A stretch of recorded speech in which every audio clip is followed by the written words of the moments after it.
जय राधा माधव कुंज विहार। जय राधा माधव कुंज विहार। गोपी जन वल्लभ जय गिरिवरधारी। जयो गिरिवरधारी।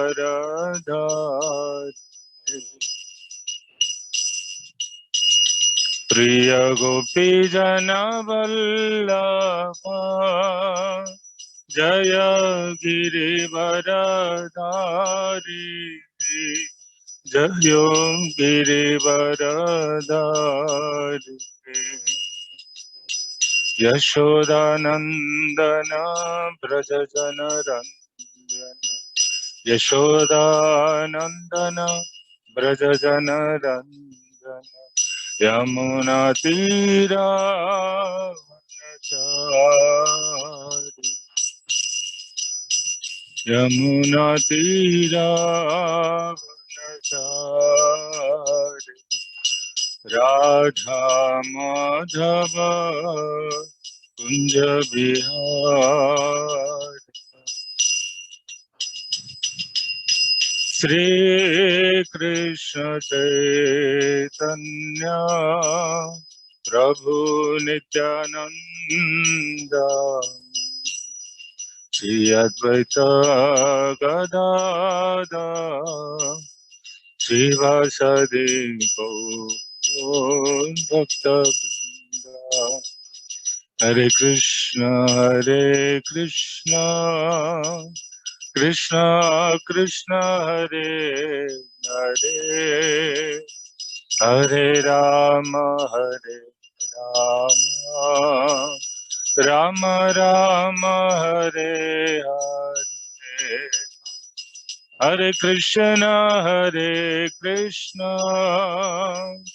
कृष्ण कृष्ण हरे हरे। हरे राम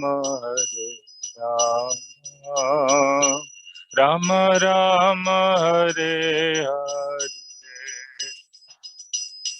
हरे कृष्ण कृष्ण कृष्ण हरे हरे। हरे राम राम राम हरे हरे। हरे कृष्ण कृष्ण कृष्ण हरे हरे। हरे राम राम राम हरे हरे। हरे कृष्ण कृष्ण कृष्ण हरे हरे। हरे राम राम राम हरे हरे। जय राधा माधव राधा माधव राधा। जगन्नाथ जय बलदेवा सुभद्रा माँ जय सुदर्शन।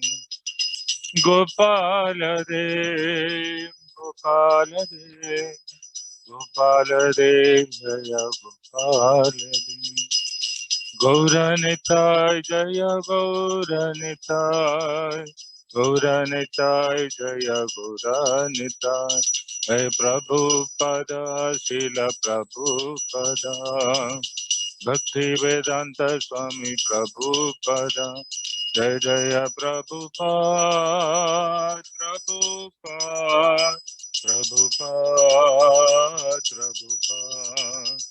जय श्रीपाद जय गुरुदेवा। श्रीपाद जय गुरु महाराज।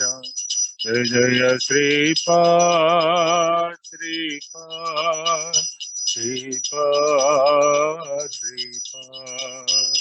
हरि बोल हरि बोल। जय गुरु महाराज श्री श्रीपाद की जय। जय जगत गुरु श्री प्रभुपाद की जय। ग्रंथराज श्रीमद् भागवतम की जय। संवेद भक्तवृंद की जय। जय गौर। So we are reading from the Bhagavatam 6th canto, 18th chapter, verse number 38, 39 and 40. 3 verses. Om Namo Bhagavate Vasudevaya. Om Namo Bhagavate Vasudevaya. Om Namo Bhagavate Vasudevaya.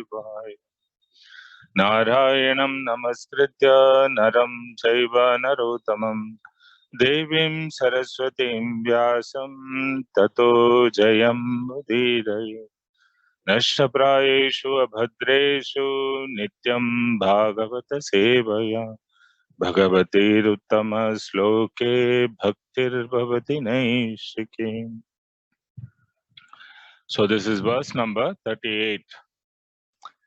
Nishamya tadvacho vipro vimana paryatapyata aho adharma sumahan adya me samapastita.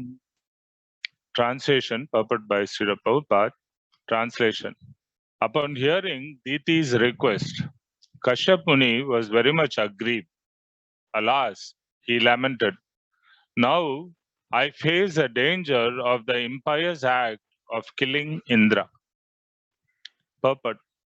Although Kashyap Muni was eager to fulfill the desire of his wife Diti, when he heard that she wanted a son to kill Indra, his jubilation was immediately reduced to nothing, because he was averse to the idea. Text number 39. Aho artendriya ramo yoshin mayyeha mayaya grihita cheta kripanaha patishe narake dhruvam. Translation. Kashyap Muni thought, alas, I have now become too attached to material enjoyment. Taking advantage of this, my mind has been attracted by the illusory energy of the Supreme Personality of Godhead in the form of a woman, my wife. Therefore, I am surely a wretched person who will glide down towards hell. Text number 40. Kotikramo vartantya swabhavam iha yoshitah Dhinmam batapudam swarte yadaham tu ajitendriyaha. Translation. This woman, my wife, has adopted a means that follows her nature, and therefore she is not to be blamed.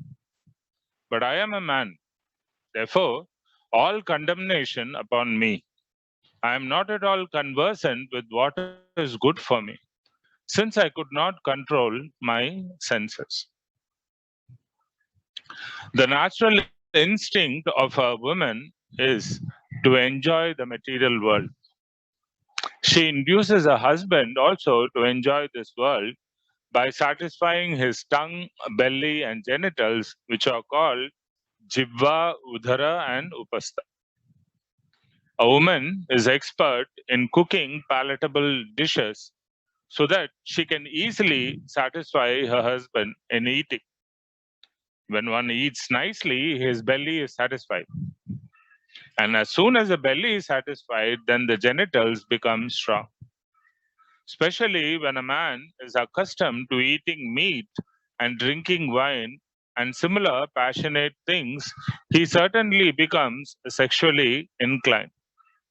It should be understood that sexual inclinations are meant not for spiritual progress, but for gliding down to hell.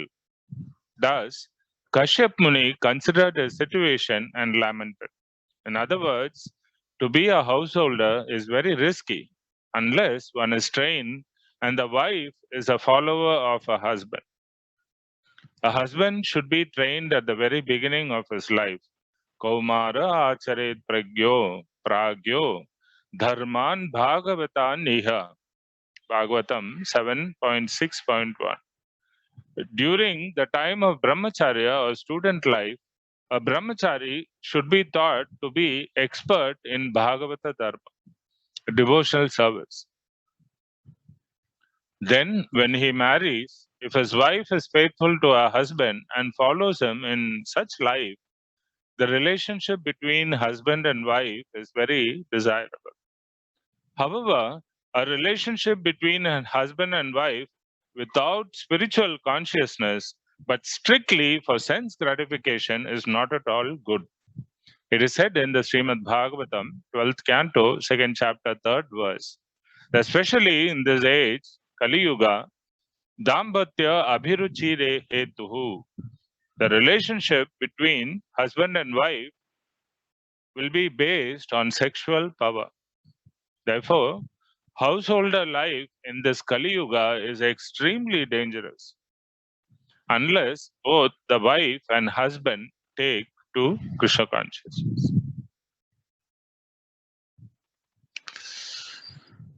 Om Jnanatimirandasya Jnananjanasalakaya Chakshurunmilitam Yena Tasmai Shri Gurave Namah. Namo Vishnupadaya Krishna Prasthaya Bhutale Srimate Bhakti Swarup Damodar Swaminiti Namine Nama Sadbhaktamanaye Manipur Udbhavaya Cha Prabhupada Lasatvani Prachara Niratayate Namo Vishnupadaya Krishna Prasthaya Bhutale Srimate Bhaktivedanta Swaminiti Namine Namaste Saraswate Deve Gauravani Pracharine Nirvisesha Shunyavadi Pashyata Deshatarine Vancha Kalpatarurvyasya Kripa Sindhubhya Evacha Patitanam Pavanebhyo Vaishnavebhyo Namo Namam Sri Krishna Chaitanya Prabhu Nityananda Sri Advaita Gadadhara Srivasadi Gaura Bhakta Vrinda Hare Krishna Krishna Krishna Hare Hare Hare Rama Rama Rama Hare Hare Nama Sankirtanam Yasya Sarva Papa Pranashanam Pranamo Dukkha Shamana Tam Namami Harim Param Sansara Sagare Magnam Deenam Mam Karunanidhe Karmagrahya Grihitangam Mamuddhara Bhavarnavat Srimad Bhagavatam Akyoyam Pratyaksha Krishna Evahi Svikritosi Maya Nata Mukyartam Bhavasagare.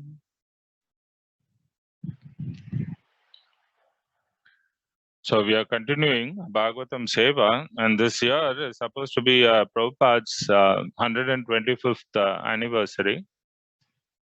So it's a very auspicious year. And so in these verses, actually, we are seeing, the nature of family affairs. Prabhupada says, man is good, woman is good, but you mix both together, then, both become bad.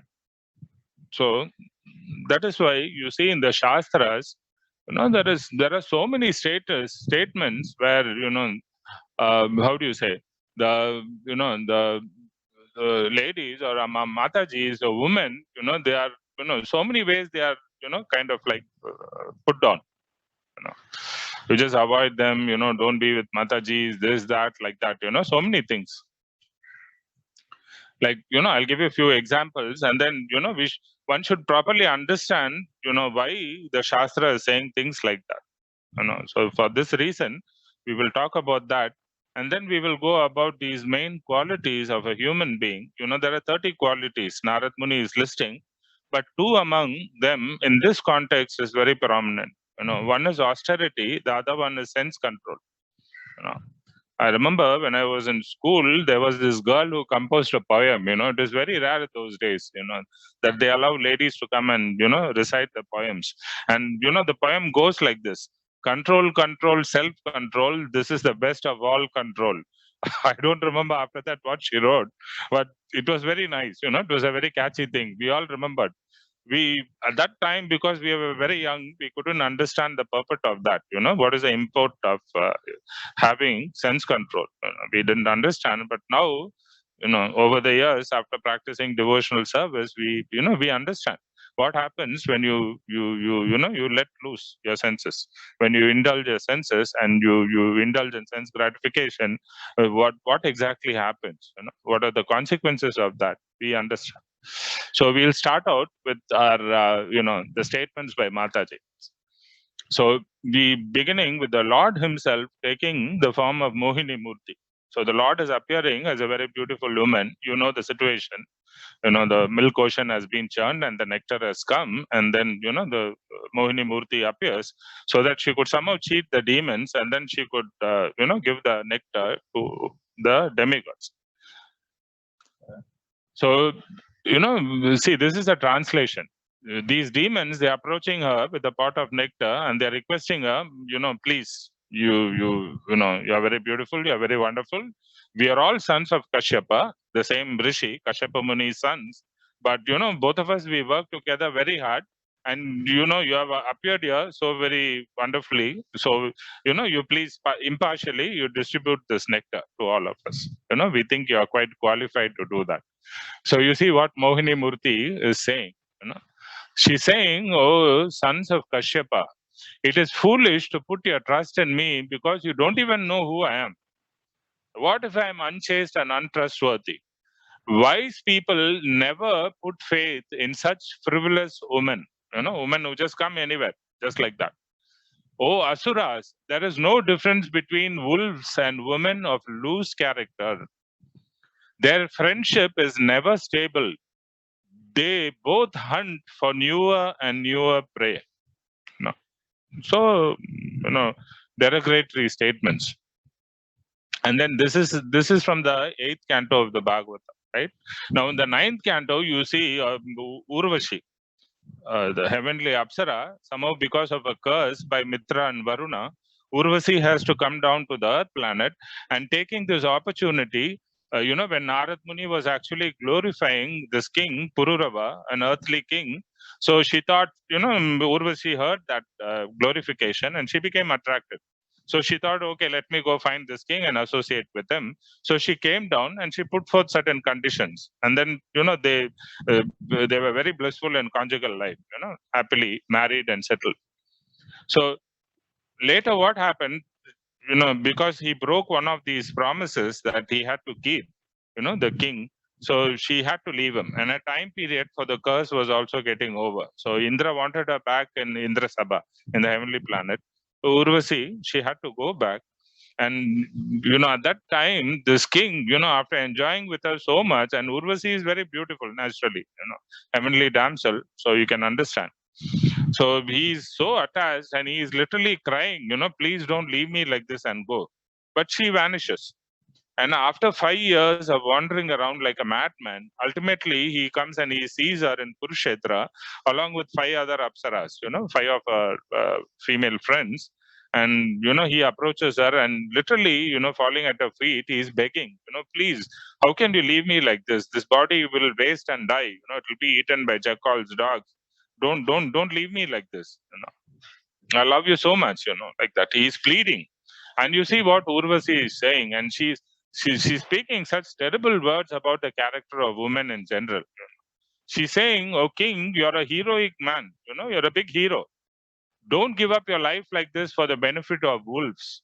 Prabhupada has translated like a sly fox, but either fox or wolf, whatever. You should know that women do not have true friendship with anybody. Their heart is just like the heart of wolves, devoid of compassion and are very cruel by nature. They are very temperamental and will risk anything for their own pleasure. You see, to please themselves, they can get their own husbands or brothers also killed by tricking them into confidence. You see, the same behavior Diti is depicting here. Very, very nice behavior she puts on, sweet words.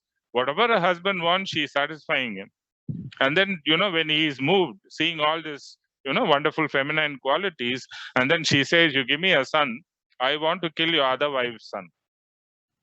You bestow this benediction upon. You see, their hard hearts, Urvasi is saying, can cheat innocent people after eliciting their trust. Always wanting newer and newer companions, they are unchaste and frivolous. Such horrible statements. Further down, Chanakya Pandit is saying, recent times, Anritam sahasam maya murkatvam atilobhata asochatvam nirdayatvam strinam dosha swabhavajam. Speaking falsity, starting a work without giving any thought, sahasam, very brave. They'll do anything just like that. And then daredevilry, and then murkatvam, foolishness, foolish acts, deceitfulness, greed, atilobhata, very lobam, greed, nirdayatvam, no mercy at all, terribly cruel. All these qualities are swabhavaja, this is natural qualities of ladies. Chanakya Pandit is saying. And then he is going further ahead and he's saying that you're not supposed to put your faith on women, or you're not supposed to put your faith on politicians. Vishwasav naiva kartavya strishu radhakuleshu. Don't trust these two people. Never. And the Mahabharata also it is said, don't associate with these four category of people. With children, with old people, with doctors, and with women. Women in particular. Highlighted.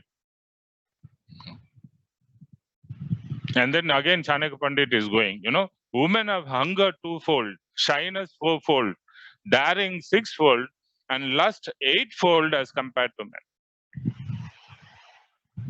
So all these warnings are there, these statements, and people who read the Shastras, generally they misuse these statements to insult women because they are ignorant of the real import.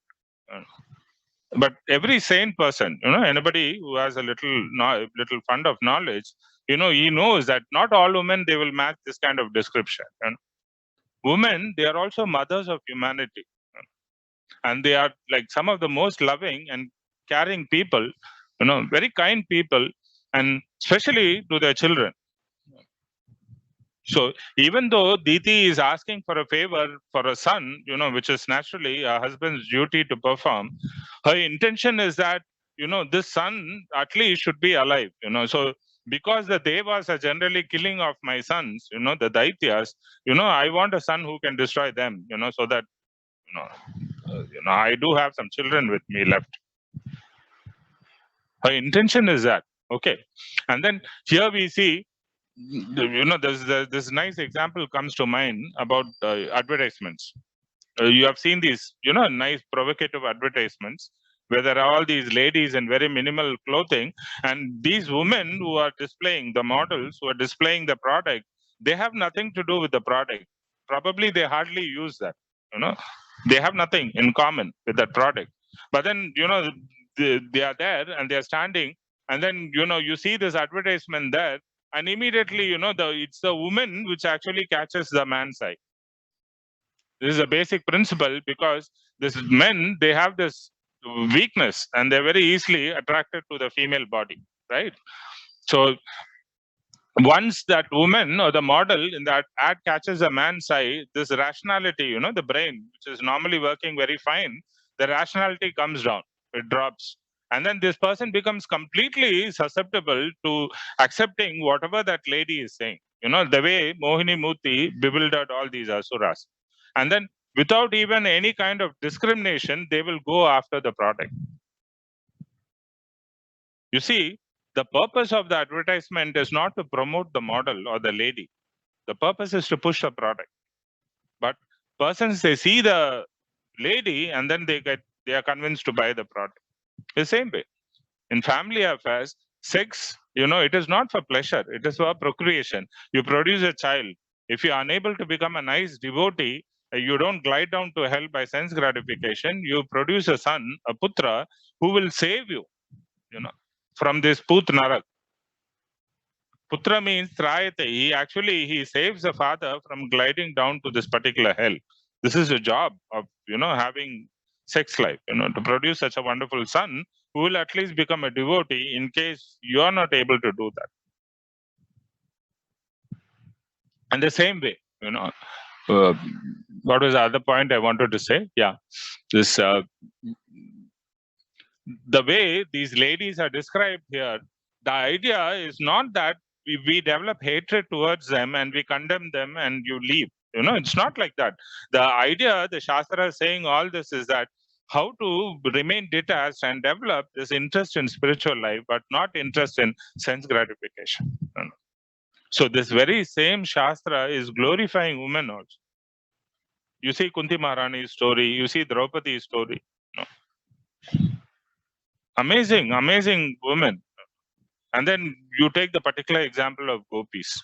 Even Mahaprabhu is saying, if you want to develop the greatest love for Krishna, the greatest love, you have to follow the mood of these women of Braja, these gopis. You have to develop that gopi bhav. Brahmaji is praying, let me become a blade, so that somewhere if these gopis walk, little dust from their lotus feet will come and fall down. Uddhava, who is supposed to be Brahaspati's disciple, and Krishna himself is saying, this person is basically non-different from me. He's as good as me. Krishna is glorifying Uddhava like that. That Uddhava, when he comes to give the message, he's saying, Vande Nanda Vraja Strinam, Padarenam Apikshanasha, Vasam Hari Katod Geetam, Punati Bhuvanam Trayam. He's saying, I continuously worship even one dust particle, from the feet of the women of Braja. One dust particle. The glorification of whose character purifies the three worlds. So, see, this is very important principle, Nahi ninda nindayitum pravartate api tu videya sotum. Means the purpose of ninda or criticizing is not to criticize others, but to establish the conclusion about the subject under discussion, right? So here you will think that Titi is a villi, she's like, okay, opposite of villain, I don't know what you call that. She's a villainess or she's a villi. And then Kashyap Muni is, the saintly person who's being tempted into the wrong way, You will think like that. But it is not like that. Kashyap Muni himself is admitting that it is my fault. I am the person, I am the man with a little better brain. And, I'm the one who has become susceptible. Why? I lost my sense control. So this point is very, very important. One should always understand that, there is no fault with others. If there is some fault, it is our own fault. And like Bhaktivedanta Saraswati Thakur used to say, simply a lack of Krishna consciousness. That is all. So if you're getting into family life, if you're marrying a lady, and then, you are expecting that she will cooperate with you, but generally the things, they don't turn out like that. This is what happens. That is why, Prahlad Maharaj is saying, Griham Anda Kupam, don't go fall into this dark deep well. It's like in the forest, this forest of enjoyment, you're walking, and all of a sudden you fall into this deep dark well, which is covered by all this grass. You don't see.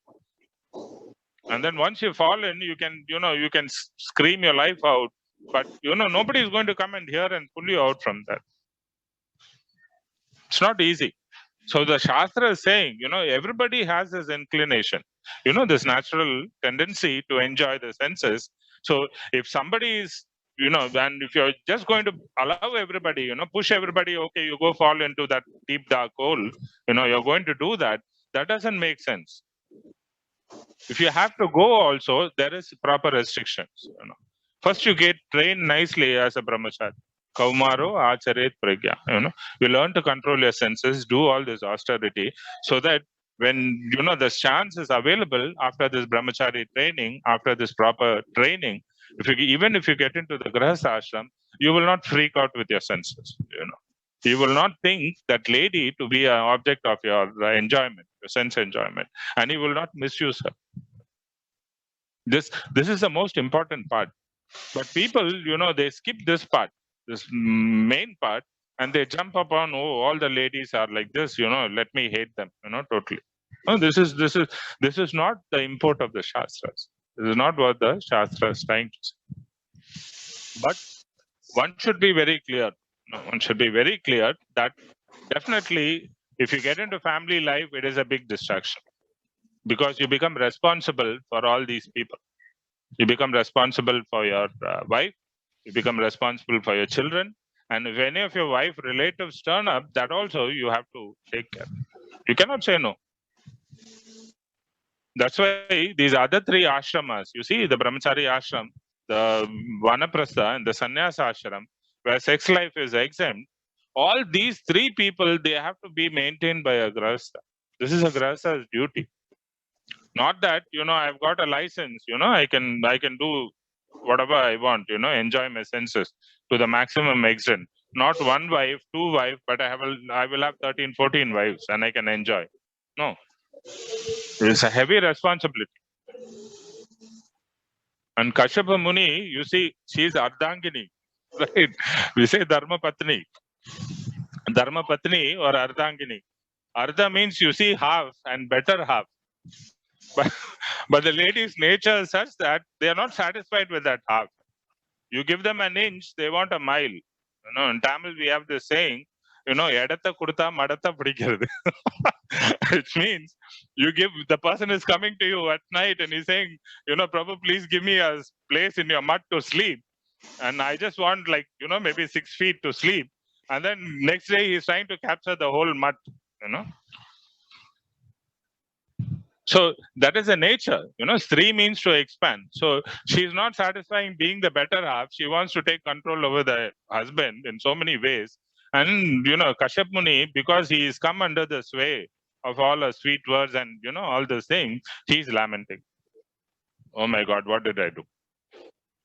Because he's whatever it is, he's a Muni, he's a Rishi. He's still a saintly person. He understands. If Indra is killed, there is going to be so much problem. If these demons, they take over the place, it's going to be so much, problematic. So much troubles. So this thing, this Shastra, when the Shastra is making such kind of statements, the main point is not to deride the ladies, but to make men detached so that they can become serious about spiritual. This is the whole point. So that's why, we always try to, maximum best, we try to make brahmacharis. But you see, the Bhagavatam everywhere, it is stories mostly about grahasthas. And you see, even in a Guru Parampara, many of them are grahasthas. So it is not that one should not get into married life, but this risk is there. At the cost of this risk, one is always, there may be so many impediments to one's spiritual progress. So that's why generally the Shastra is forbidding. You don't associate with them. Please keep up. But if the lady is a saintly lady, we treat her as a mother, and we can learn so much from. One of Amma,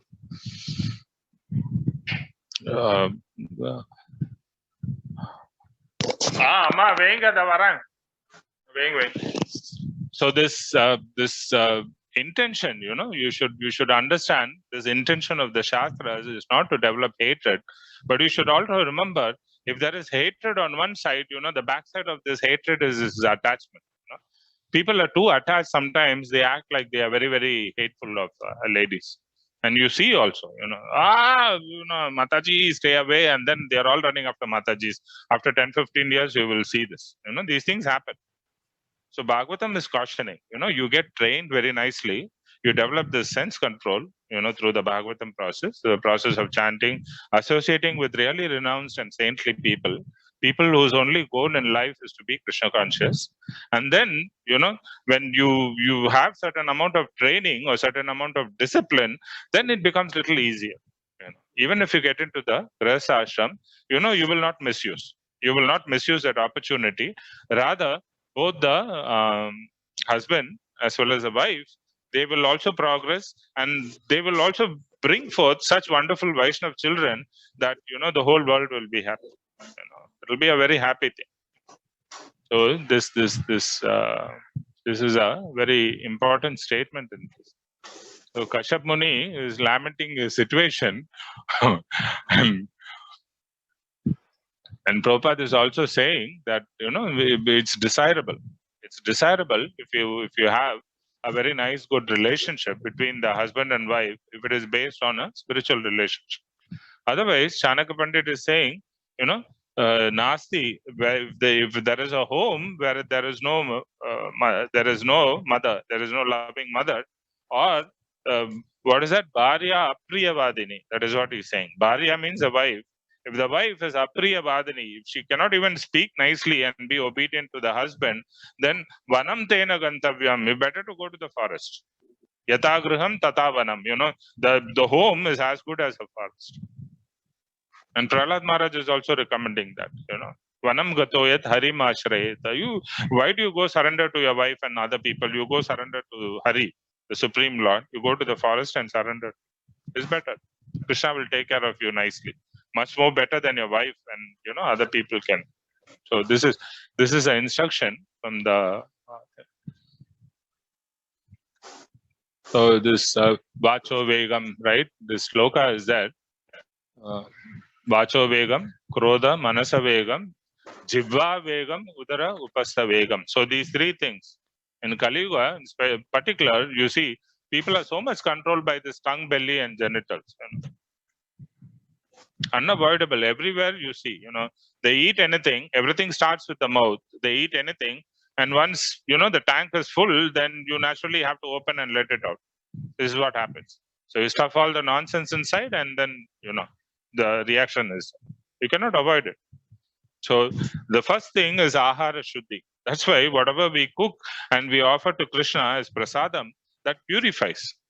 So this is very important that one should stick to eating Krishna prasadam. And in the beginning stage, Prabhupada used to encourage you eat nicely, but then later on he used to say you cut it down. So this purificatory process, this Krishna conscious process, is very, very important. Unless we take shelter of the Lord, through our mind, words, and deeds, whether we are in family life or we are in any other ashrama, life is going to be hell. It's going to be very, very troublesome, not only for us and for the others also. So this is a conclusion that, we should all, whether grihetako, vanetako, wherever we are, we should all take to this Krishna conscious mode. So I will stop here. Thank you very much for your patient listening. Any suggestions, any questions, or any comments, please go ahead. Thank you. Hare Krishna.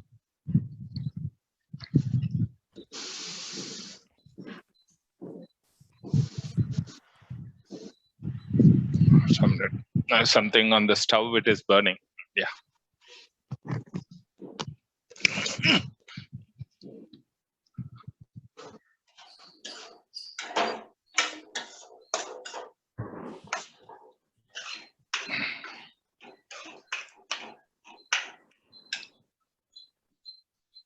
Yeah, I think somebody's mic was on. It's not big disturbance, but I don't know. Yeah, sorry, Prabhuji, for that. No, it's all right. It's all right. Yeah, If we have 3 questions. Yeah. Yes, Avinash, please. Hare Krishna, Prabhuji. Dandavat. Dandavat, Achyuta Prabhu. Hare Krishna. Achha, Prabhu, this, like you were explaining about the nature of woman. Yeah. So, see, actually, what I feel, means what I read and what I've seen, there is some nature associated with everything or in this material world. Yeah. Means Kun is there, and that is being created by Krishna. Whatever. Then, but according to scripture injunction, we are restricted to get into associate with such nature. So if ultimately, like whatever situation, so the person who is going to associate, that person becomes the culprit. My question, suppose everything is there, like suppose, for example, you take my question, because it is like this, it is like this, it is like this. Scriptures is giving, Bhagavatam is telling us. But if we are not careful, then we are responsible, not that opposite, or not the person with whom we are associating or the thing we are associating. So can you comment on this? Because what I feel, this design is there, and how we have to traverse the path, it depends on us, not on the particular nature or not on the other person. Please. This is the Vaishnav way. The Vaishnav way is that we don't find fault with others. Adosha Darshi. This is a Vaishnava's natural swabhav. They cannot find fault with others. They think that whatever is there, I am the one who's most fallen. I am the one who's responsible for all this mess. This is how a Vaishnava thinks. So because we are training to be nice devotees of the Lord, we should also adopt this mood. It's not easy. It's not easy because it's always easy to point fingers at others, right? It's very nice. But these three fingers are always pointing at us, So, we are also cause of the problem. You need two hands to make some sound, With one hand, you cannot do that. So, there may be so many factors, but the Vaishnava, he takes responsibility saying that, yes, I am the faulty person. You please correct me. That way, he becomes very eligible for progress in spiritual life. So this is a beauty of. I'm not talking about Vaishnava, but I'm talking about fundamentally, either is a Vaishnava or any person. Because if you give the example of clapping, that means that I am responsible plus some other person or other, because everything is boiled down in this in spirituality, everything is connected to the person. Behind everything is person.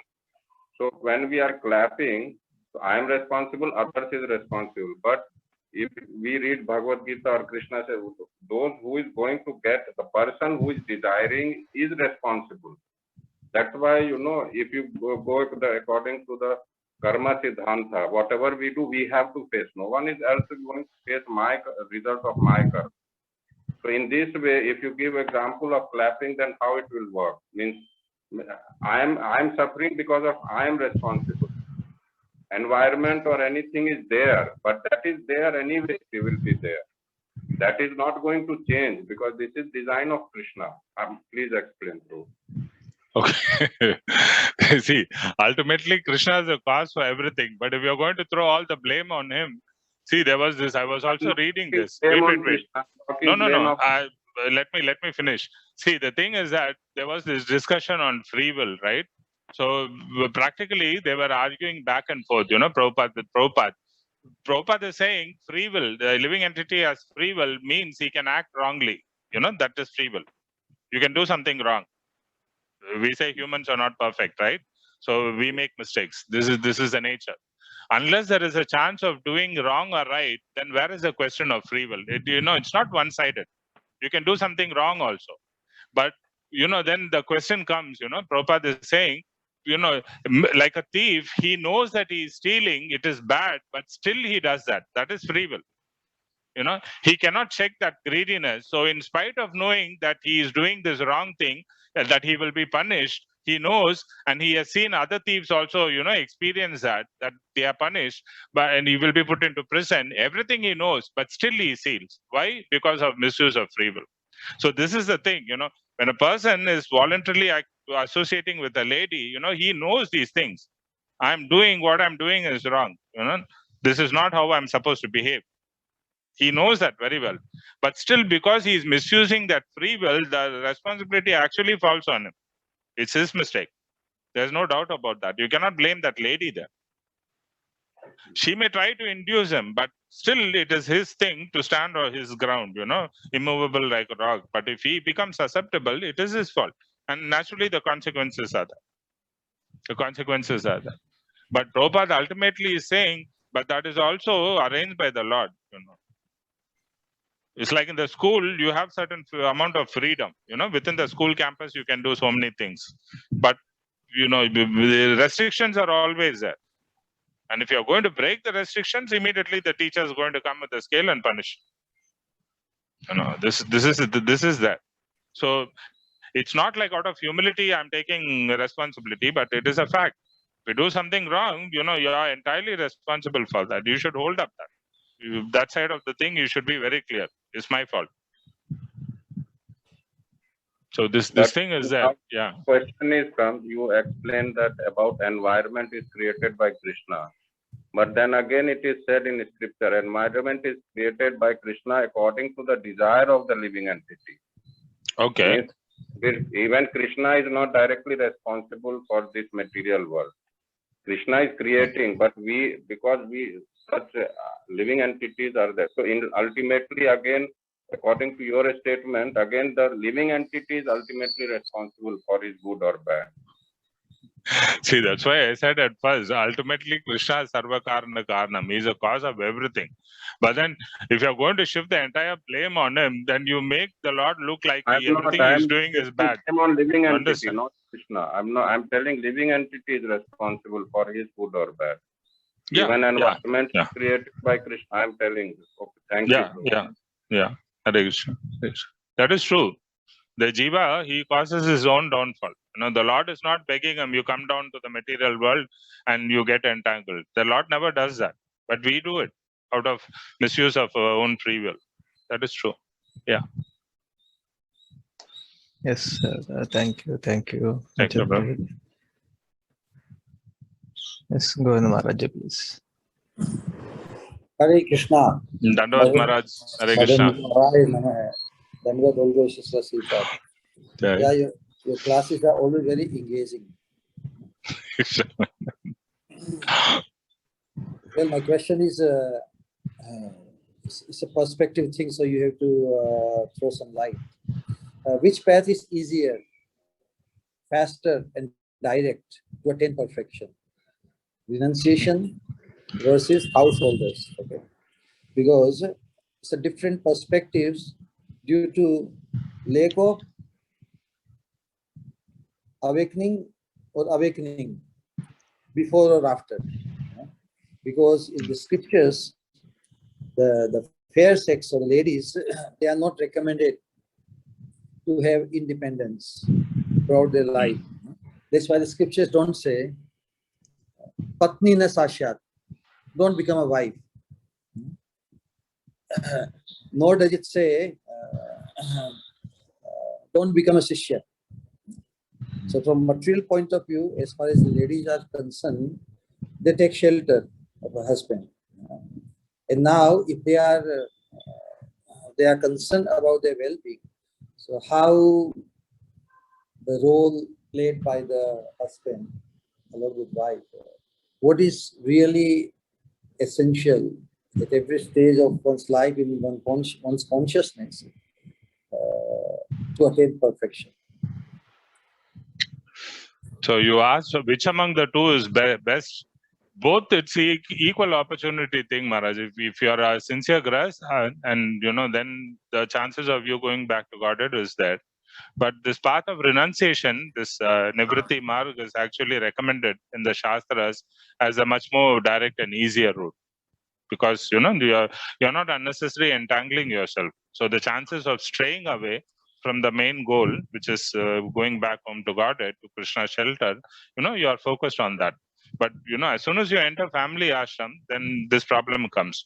You know the story about how Narad Muni was going around with that bowl of oil, right? Krishna, Lord Narayan gave him, and then he took him down to this farmer, and then he said, I gave you one small bowl, and then you completely forgot about me and chanting my holy name. You were just focusing on that oil there. But you see, this grahastha is a poor farmer. He's working so hard all day. And just before eating prasadam, he's just saying Govinda, Govinda 3 times. So, the Lord is instructing like that. It's not that, the grahasthas, they are bereft of this opportunity to go. Somebody is a sincere grahastha and he is doing so much seva for all of these people, the brahmacharis and others and like that. So even in the grahastha ashram, with all these allowances which are given to him, this person can still go back to Godhead. So it's not a difficult thing. But the Shastra is generally forbidding because we have this inclination to enjoy. So if you can restrict it right at the start, it becomes a little easier actually. But once you indulge, you get that taste, the lower taste, then, you have to work your way to come to the higher taste. It becomes a little problematic. So Shastra is saying, you better not touch the forbidden fruit, don't go take a bite. You take a bite and then, you'll have to suffer. So this Nivritti marg is much better. As far as this lady in the house being protected, well, they are also living beings. They are also human beings. So they also, they require all kind of support as human beings. So the husband's duty is actually to protect and fulfill her desires also. But the thing is that both of them have to be trained very nicely. The husband has to be trained as a very nice devotee, and the lady also, she has to be trained very nicely that she can cook wonderful prasadam and she can be very chaste to the husband. If this training is not there, even if one of them, they are not properly trained, then the householder life can become hellish. And we see that practically, because in Kali Yuga in particular, it is a abhiruchi. Simply based on this physical attraction or sexual power, the whole family life is running. So if the husband is able to perform nicely in bed, the wife will remain with him. But as soon as he becomes a little old and weak, immediately, there is divorce. Or he is incapable of doing it, you see, they just leave and go. They try to find another person. The divorce is so common. Even in India, it has become like very fashionable. 2, 3, my neighbor, he has 3 wives. And all the 3 of them, they have, just after, within 6 months, they were all divorced. But somehow the last one, in the short while, 2, 3 months, he made her pregnant. And now that kid, there's so much problem. Court case and this and that running. All this simply because of this lack of proper training and Krishna conscious. So my understanding is that both have to be nicely trained, and then when they get together for this higher purpose of going back home, back to Godhead, things become little smoother, because it is always nice to have company, some association. Ekaki, mar nahi payable, sometimes when we are alone, we don't derive that strength. But if a person is transcendently situated and he's always feeling the presence of Guru and Krishna, then he doesn't need this, because he never feels alone. But for other people, this kind of moral support and not allowing the senses to stray, especially by a very trained Krishna conscious wife, that is welcome. It is welcome. There's nothing wrong with that.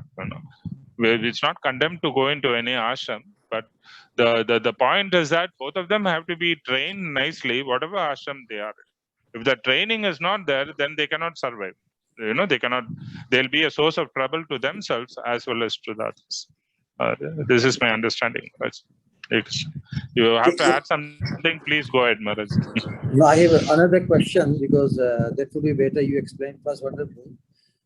Okay. My concern is that when the householders, as you said, when they are properly trained, we are talking about so-called trained, because the problem is training involves following within the dharma code, as we know. But in spite of so-called understanding, and especially in the previous days, like Vyasadeva wanted a son, he entered the married life to get a son to fulfill that particular purpose, and that's why he used that Grasthashram. But in case of the present time, even in spite of having the training and everything, the temptation for gratification is so strong that the dharma becomes secondary. Although we are on the path of param dharma, we become degraded even on the dharma platform. What to speak about param dharma? Otherwise, Srila Prabhupada showed the concern that okay, once a month you can associate with your wife, but my wife is so beautiful. How can I stay away for 29 days? And then Prabhupada discounted, the story goes. And then they still wanted Prabhupada to discount more and more. Then Prabhupada said, okay, enjoy every time and go to hell. So my concern is the perspective ultimately matters, is how spiritually awakened one becomes wife or husband. If the wife becomes awakened, I think it's a lottery winning for the husband, isn't it? yeah, Maharaj, that is true. Yes. Yeah. Thank you, Maharaji. We have one more question. Yes. Yeah, Shyam Kishore Prabhuji, please.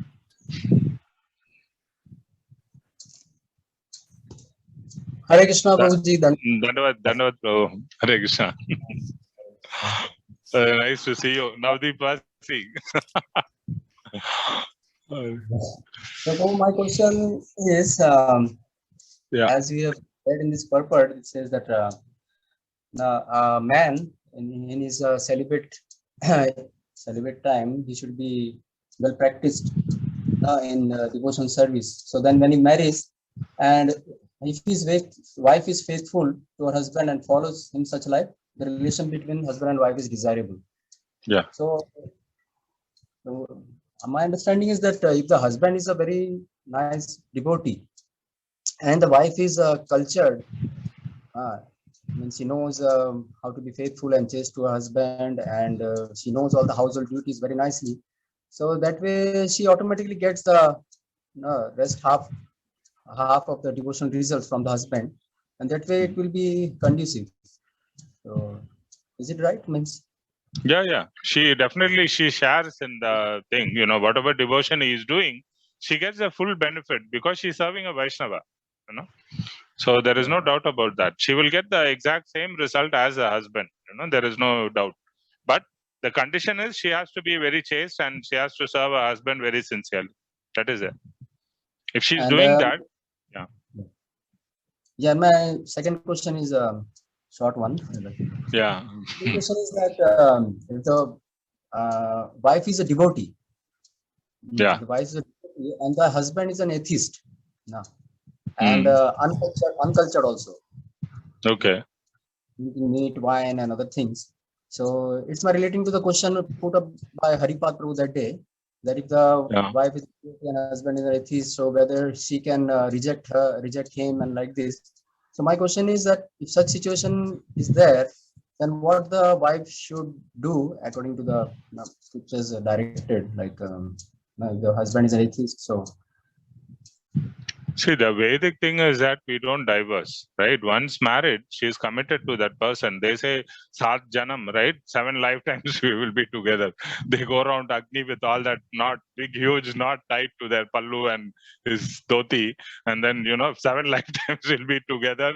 Agni Sakshi, this Sakshi, everybody is a witness, right? But then, so this divorce is not recommended. If she is a nice devotee, she can feed him prasadam and, gradually with a behavior, at least try to change.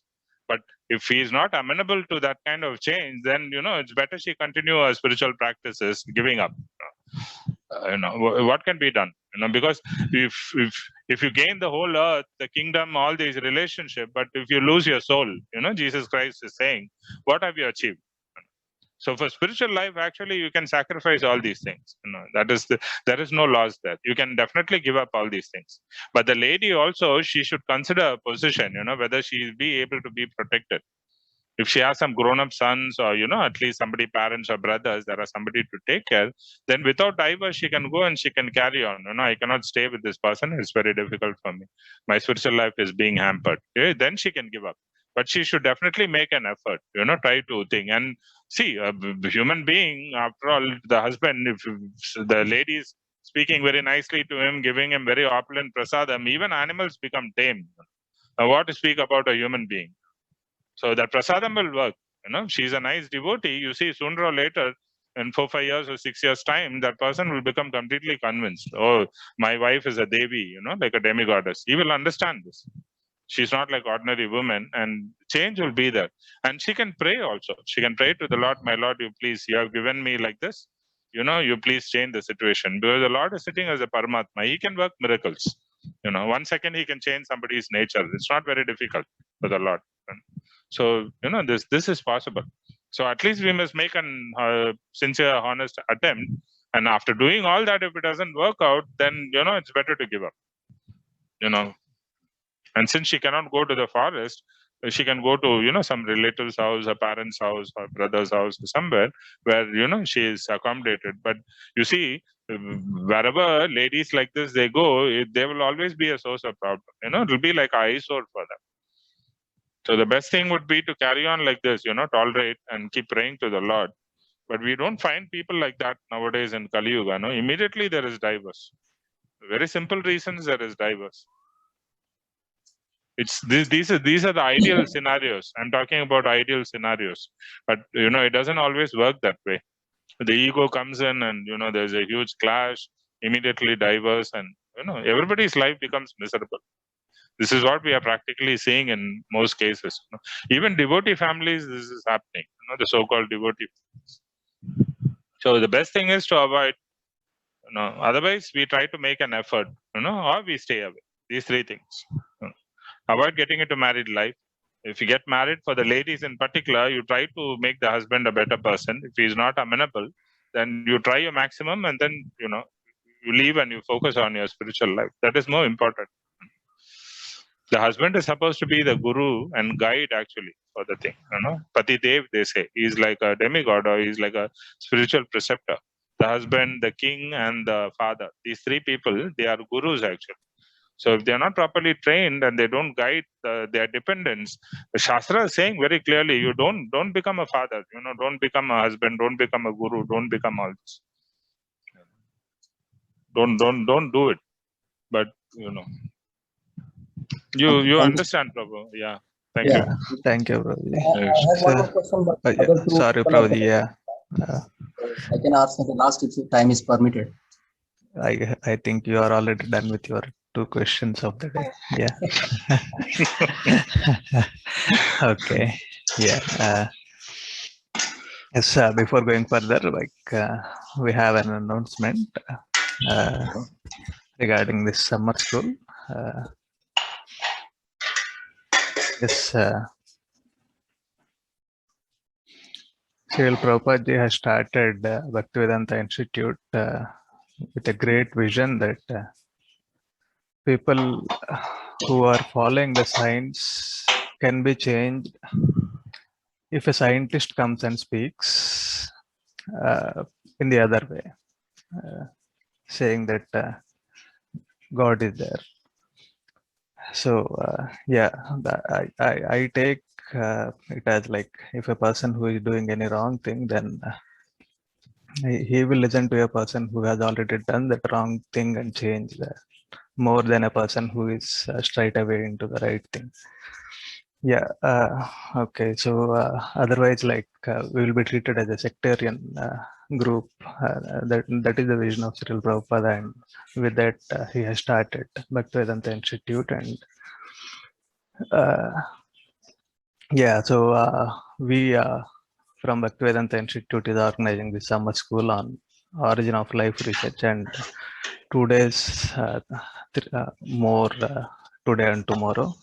So we request all the participants who are registered to get benefited from it, and we seek the blessings of all the assembled people here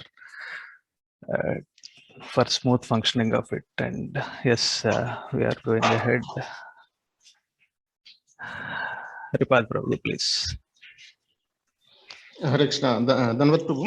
Dandavat Prabhu. Hare Krishna Prabhu. Yeah. So you mentioned Grihastha, before entering Grihastha, so should take training. So training, Yeah. very important. And so my question is, how does that training help once you enter to Grihastha ashram? Because the lady may not be trained. Yeah. And and in the Brahmacharya ashram, we are also not trained how to deal with women, that kind of thing. So how does that training, whatever training is there, so how does that help? So Prabhuji is asking this practical problem. Yeah, that is a fact, because generally the ladies, unless they are coming from very cultured background, they will not have this kind of training, how to deal with the person. Otherwise, they are taught how to cook nicely and satisfy the husband. But as far as the spiritual thing is there, these ladies are not trained. So that's a very nice question, actually, Prabhu. See, from my side, in Kali Yuga, it is very, very difficult. That's why it is best to avoid. This would be my suggestion. And if at all somebody is getting married, somebody who's a devotee lady, and not only just a devotee lady, but especially a devotee with the same guru, this I would recommend. If at all you're going for it, you better go for it, because at least she's used to certain discipline. Sometimes I heard somebody tell that Guru Maharaj is saying These uneducated boys, sometimes they come and they cause so much problem because they don't understand what I'm doing. Because you see, Maharaj's thing is like he's preaching to all these educated people, right? So Maharaj was also saying that people who are educated, they have a degree or something, little background, they have certain discipline. If you're studying engineering for 4 years or medical for 5 years, you are accustomed to a particular discipline. So people who are trained like that, it's not very easy to give up that discipline, because they have that background. So this training is a must for everybody, actually, whether male or female. This kind of training is very much essential. And the person with this kind of training has a better chance, actually, of, of dealing with all the reverses in life. This is my understanding, because the Bhagavatam is saying that. Bhagavatam is saying that, a person who is trained like that, this person will become more aware of the spiritual aspect of life, and he will try to, go back home, back to Godhead. Because this is the ultimate goal. This is the final goal. If we are very clear about the goal, then, these things will not be an impediment. But with no training, they won't even know, what is the goal. They will think that, just to satisfy my wife and, to enjoy family life, this is my goal. So if the goal is very clear and ingrained in the head through this proper training, sooner or later they will come back. Even sometimes like Ajamal, they stray, but still, somehow the Lord will arrange, at least the son's name is Narayan, and somehow or the other, Krishna will make that arrangement that this person can come back. So, because I'm not in Grihastha life, I'm not experienced any of this. So I'm not very quite fit to comment on that, Prabhu. We can please ask some senior Grihastha devotees, they may be they may be able to share better from their experience. Yeah, but you touched the central point, because when the goal is clear, I think everything will follow up. Yeah. Thank you. Good. Right. Thank you. Yes, thank you, Guruji. Yeah, I see our Respect Maharaj's hand raised. So, yes, Maharaj, please be. Hare Krishna, Dandavat Maharaj. Dandavat Maharaj. Hare Krishna. We have such a sensitive topic, and there are a lot of. It's like, it's honey comb, honey bees. Sensitive topic, yes. There's a couple of things coming to my mind. From Srila Prabhupada, he said, as soon as you get married, your chances of going back to Godhead are reduced to 50%. Have you heard that? 50% I didn't know, Maharaj. I thought it comes down to 0. In the sense that you will be answering the questions only for 50 marks, out of which you have to get 40. Something like that. I don't know, but this is there. And very important question our Haripal Prabhuji asked about the training. What kind of training a person should be given who is entering into Grihastha ashram? So interestingly, your Vedic system, the training is not how to be a good Grihastha. Those who enter into Grihastha ashram, the training is how to be a good brahmachari first. One who is trained how to be a good brahmachari in the ashram of the Guru, then he can be a good Grihastha. Because as soon as there is facility, namanyate tasya nivaranam jana. Right? You see 5th chapter of 1st canto.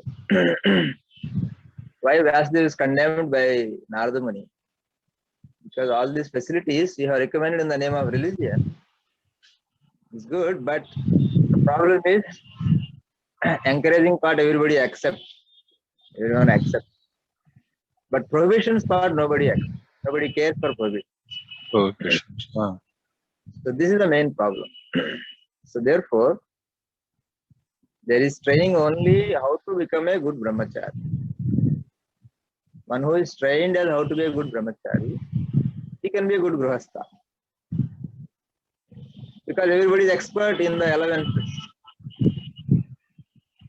We don't need to teach how to be expert in the elevences part. That part, every living being is expert. Ahar, Nidra, Bhaya, Maithunam. Everybody is expert. What we have to teach in human form is how to restrain. So therefore, up to 25 years, one is trained in the ashram of Guru, serving Guru, doing menial service, and practicing brahmacharya means how to restrain. This is a training. So, but at the age of 25, even after training, there is possibility that one would like to enter into Grihasthashram. Then he is allowed with the caveat that you have to come out after 50. Out of 50, yeah. So this is a training. This training should be given before entering into Grihasthashram. How to be a brahmachari and how to come out after 50. Commitment to come after 50. Right? Vanaprasthashram. Entering a Grihasthashram cannot be just without any without any deadline. So the training is how to restrain, how to be regulated in Grihasthashram, and how to come out at 50. This training should be given. Brahmachari training should be given on the boys' part. Similarly, on the girls' part also the same. The girl is trained not to mix with everybody. And how to be in the protection. So the training is similar, only thing is the training of the boy happens under the spiritual master, training of the girl happens in the home. Parents. Yeah, but the training is same, not mixing with everyone. So if these trainings are there, it's possible to lead a good grihastha life. But now, this mixing is no more possible. Not mixing is no more possible. Right? And you see the data, these incidents are increasing even in the school.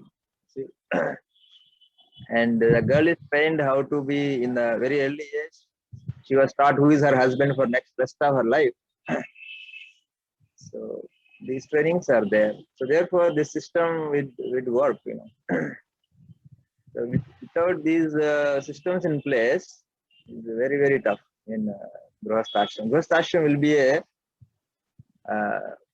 very, very, very tough stage. One will not be able to really live up to the ashram, live up to the expectation of the ashram.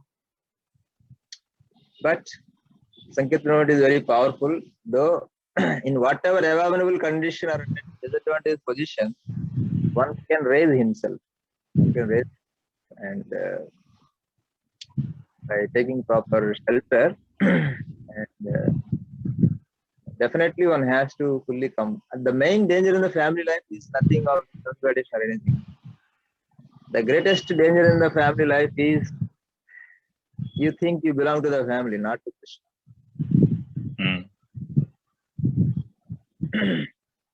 The Attachment. identity problem.